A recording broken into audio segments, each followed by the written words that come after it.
BJ Board Game Gumbo. I've got my guest here, Eric Alvarado from Talon Strikes Games. We're talking about some of the spicy hot games that we've played. And one of the games, Steve knows I love these kind of games. And you got to play Disney's Villainous. And while you're talking about it, I'm going to bring out my Disney water bottle so we can get in the mood about talking about Villainous. So, hey, first off, tell the story. How did Villainous get introduced? How did you get hooked on it? Yeah, again, I'm a big Disney person. And,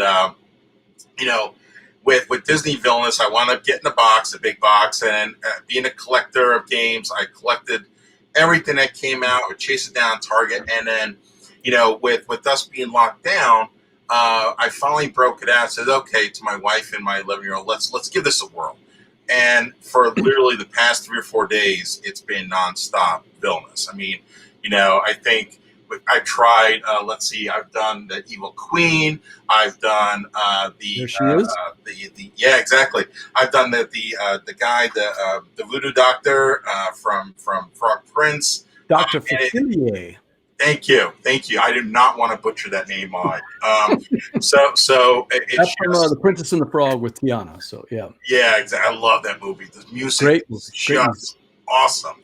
But yeah, we've been playing it often, and the family loves it. And I'm certain, as much as I don't like to play games multiple times back to back, this is one of those I'm not denying them any denial on that one. So, I think this is Dr. Facilier right here. That's right. I'm trying to think who's in the back. Is that Queen of Hearts back there? That is Captain Hook. Captain Hook. That's right. Yeah. He's got the big floor, but it does look like the Queen. It looks a little bit like the Queen of Hearts because they both have that same shape. Right. Yeah.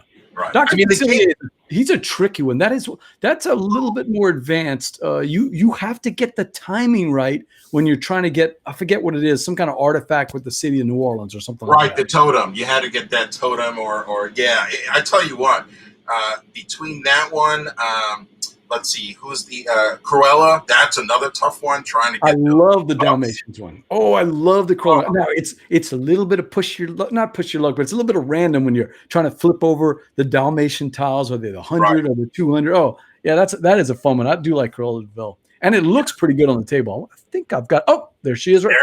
We're hitting them right. Yeah, there it is.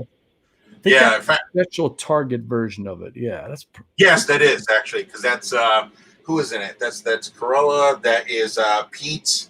And I forgot the third one that's in the lady from Tangled, the mom, Mother. Oh yes, Mother Gothel. Yeah, Gothel. Yeah. Look, name Father Verla. He and I could talk Disney all night. I've got my compadre right here. We could talk Disney all night. So Jay Bell, I've got a bone to pick. He says he's excited about to try the Marvel expansion. I've seen every Marvel movie that comes out. I'm not a comic book guy. I haven't really read comic books since I was a kid, but I love Marvel movies. But I'm not excited about the Marvel expansion. I don't know why. They're just not juicing me up. What about you, Eric? I'm actually intrigued. I'm not going to lie to you. I'm actually intrigued to give it a whirl. I mean, I'm in the same boat. Seen every Marvel movie. It's interesting who they selected, but I'd be curious, especially now we're playing playing Villainous, if I could slide that in and be able to grease the wheels on that I've game. heard they're not compatible, and maybe that's why I'm not that excited. If they were compatible, I might be a little bit. But I think you have to be a comic book fan to get excited about the comic book villains. Sort of like Disney fans get excited about the Disney villains, right? Right. That makes sense. Right. And since I don't really read the comic books, I'm not going to know a lot of the backstories. Whereas I'm sure you're the same way. Whenever Topher says he's playing Ratigan, you're looking at the cards and it's bringing back memories of the movies, right? It's bringing back, they really did a good job of making the cards and the actions and the artwork very, very thematic. I'm the same way, Topher. I want to try a new character deck every time we play. We're constantly rotating. But I will say this about Villains. As much as I like the game, and I like it a lot, I don't like it with anything more than 3 people. I think it's a 2 or 3 person game. I've played it 4 and 5. And Eric, what about you? No, it's true. It's one of those things that bogs down because there's just so much going on. You're trying to read the cards if you're not familiar with the character. You're trying to understand it. even with Dr. Facilier, I was like, okay, what am I supposed to do here? And that box would turn out. But yeah, 2 or 3 is probably optimal. 3, I think, is interesting because it's really up to the player. Do I want to mess with this person or that person? And you get that A/B type of selection, which you don't get in a 2-player. But that alliances never hold. You and someone are teaming up against Cruella de Vil, and then as soon as you knock her down enough, all of a sudden you're the target, right? So you have to be very careful. All right, so rank them. Sounds like you've played a lot of the characters. Where do you rank them? What's your top 3?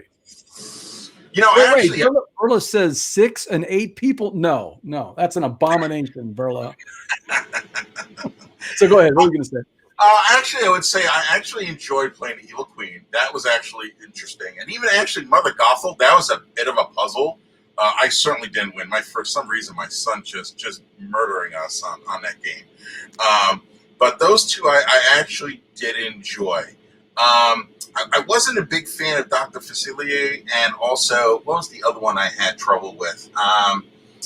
It was the King from Robin Hood. Oh, goodness gracious. Why am I drawing blanks? Prince John? King Prince John. And Prince John's simple. Yeah, it's Prince John's kind of boring. You got to get to 20, right, and you're the one that everyone beats up on. Because everybody else, it's kind of hard to see, okay, how close are they really to winning? Prince John, you just, oh, wow, he's got a giant pile of coins. Okay, we got to knock on him for a while. So, yeah, Prince John's maybe my least fun, although it's maybe one of the easier ones to play. It's just one of the least ones. I think the hardest one for me is Hades. I find – oh, yeah. I've never seen Hades win. At least I don't remember. Hades is just really tough to play. Yeah, I told her. In fact, we played Saturday 2 games, and they did Hades. I'm just like, are you kidding me? There was no way for me to even make second, let alone first. It was tough. I think I love the new set. Mother Gothel is just a lot of fun. I really like playing Mother Gothel. I think that's a fun one.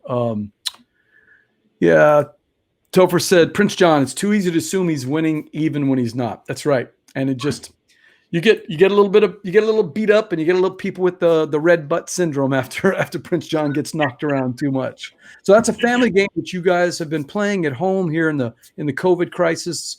So you're getting a lot of playing time, like Topher said, switching around the different characters. Yes, indeed. Actually, it's let's see. I think we were probably about 7 plays. So yeah, in fact, you jogged my memory. I remember playing Hades, but yeah, we're just rotating the characters. I think at one point my wife just wanted to stay with Cruella. She just insisted that she at least do better with him and with her. Excuse me. And then finally said, "Okay, I'm comfortable with that," and she moved on to Captain Hook. So yeah, we're rotating through the characters. It's a blast. It really is.